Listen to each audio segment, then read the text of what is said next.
जय भवानी भावांनो, आम्ही आलो होतो त्र्यंबकेश्वरला. वडाळी भुईमधनं आम्ही निघालो 7:30ला. आता पोहोचले 10:30ला. हे बघा आम्ही त्र्यंबकेश्वरच्या कमानी जवळ आहोत. हे बघा तुम्हाला दाखवतो मागं आणि बॅक कॅमेऱ्यानं दाखवतो तुम्हाला.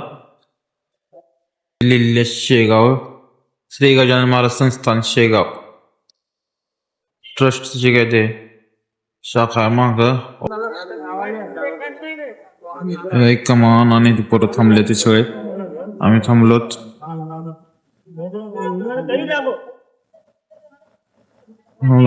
लॉज बघायला होतो आम्ही. आता आम्ही हुडकतो लॉज आणि सकाळी जाणार दर्शनासाठी. मित्रांनो आम्ही जात आहोत आता दर्शनाला. सकाळी 5ला उठलो होतो आणि जायला 6:30ला दर्शनासाठी. हे बघा दर्शनासाठी पुढच्या कॅमेरा दाखवतो मग. हॅलो आम्ही चौकात. हे मंदिर हे अशी ओटी मिळते इथे मंदिरासमोरील महाद्वाराला 100 रुपयाला. कमळाचं फूल वगैरे बेल वगैरे सगळं असते इथं. हे आहे मंदिराचं उत्तरद्वार. आम्ही घेतलेले पूजा देवाची बेलपान कमळ फुलाच असते. हे आहे उत्तरद्वार मंदिराचं पाठीमागली साईड. इथनं भाविक मागे येतात. एंट्रीला लागलो होतो आम्ही. लाईनीला लागल्यावर असं व्ह्यूज दर्शन लाईन आहे. मित्रांनो दर्शनामध्ये असे लाईव्ह टीव्ही असतात. लाईव्ह दर्शन होतं.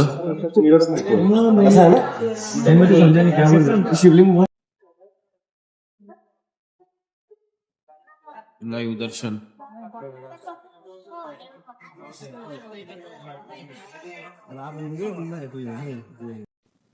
हा लहान पोरगा मंदिरात भाविकांना किती सुंदर प्रकारे गण लावतोय आणि मेहनत ही करतोय. हे बघा याच्यामध्ये काय काय हे बघा असं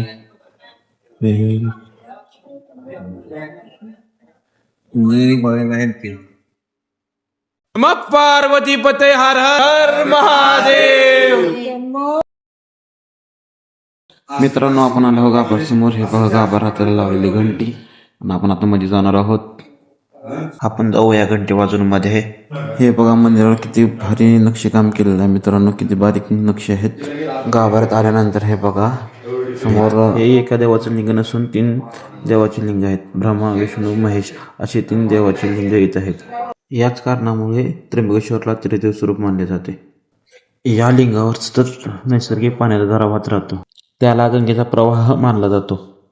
मंदिरात आल्यानंतर बघा मोठ्या प्रकारचे झुंबरा आणि हेवारी बघा. त्याच्याकडून पूर्ण असं लांब पडंत दगडी बांधकामाने केलेलं मंदिर आहे. पूर्ण लांब आणि पूर्ण दगडी बांधकाम आहे मित्रांनो. पण विचार करण्यासारखी गोष्ट आहे मित्रांनो.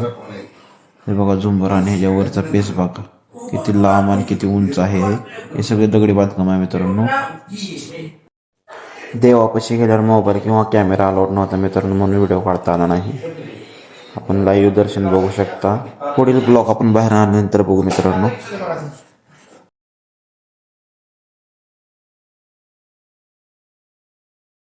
मित्रांनो दर्शन 1 नंबर झालेलं आहे आमचं आणि मस्त वाटलं असं दर्शन. हे बघा बाहेर आल्यानंतर हे मोठा त्रिशूळ लागतो असा. हे बघा लोक इथं फोटो वगैरे काढतात. हे बघा लोक इथे फोटो वगैरे काढतात. हे मंदिर आहे गाभारा आहे मधला आणि बाहेर आले की जस्ट लोक फोटो वगैरे घेतात. पोरं शूट करतायत. हे बघा हे बघा मंदिरचं लोक पाठीमाग कसं दिसतंय.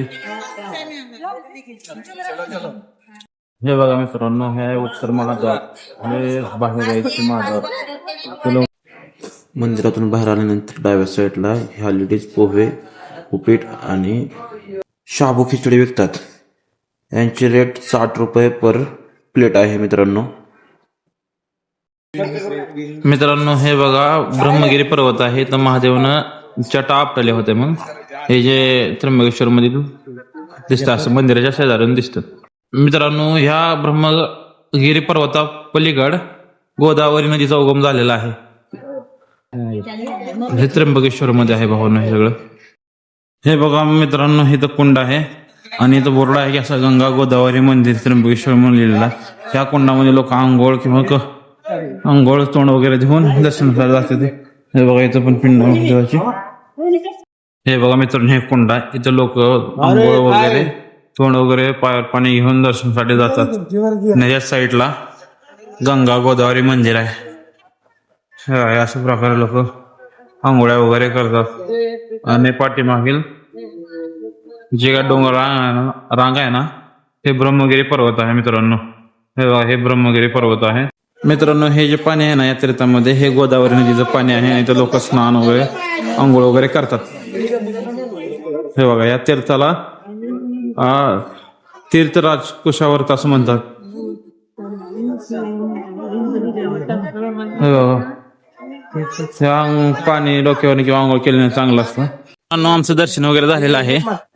आम्ही जातो आमच्या रूमकडे. आता 10,000 रुपयाची रूम केलेली आहे. आम्ही रूमकडे जातो.